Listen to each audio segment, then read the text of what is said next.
3 साल के लिए।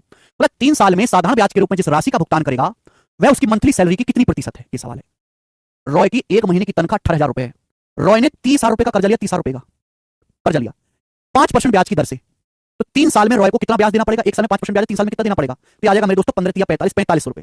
रॉय को 45 रुपए ब्याज देना पड़ेगा। बोला यह है कि 3 सालों में जो सिंपल इंटरेस्ट है वो रॉय की मंथली इनकम का कितना परसेंट है। रॉय की मंथली इनकम है 18,000 रुपए। 18,000 रुपए का कितना परसेंट है? 4500 1/4। 1/4 का मतलब 25%, यानी कि 25% इस सवाल का आंसर है ऑप्शन नंबर डी। अब देखो बिल्कुल ही अलग सवाल है, लेकिन इस टाइप को फॉलो थोड़ा ना कर रहा है। 2022 का सवाल है, चुन चुन के मैं आपको क्वेश्चंस प्रैक्टिस करवा रहा हूं। All these are miscellaneous questions, they don't follow anything. आगे चलते हैं, अगला सवाल, सवाल नंबर है 35 से बताओ। सीएचएसएल 2023 प्री का क्वेश्चन करेंगे। सवाल नंबर 35 बताइएगा।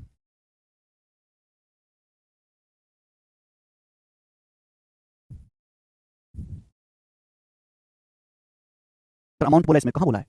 Amount that he will be paying as simple interest. Amount he will be paying as simple interest. घोंचू, सवाल तो ढंग से पढ़ ले, सवाल तो ढंग से पढ़ लो कि अमाउंट एज सिंपल इंटरेस्ट। अबे पैसे को ही अमाउंट बोला जाता है। अमाउंट क्या है? सिंपल इंटरेस्ट की जो वैल्यू है रुपए में।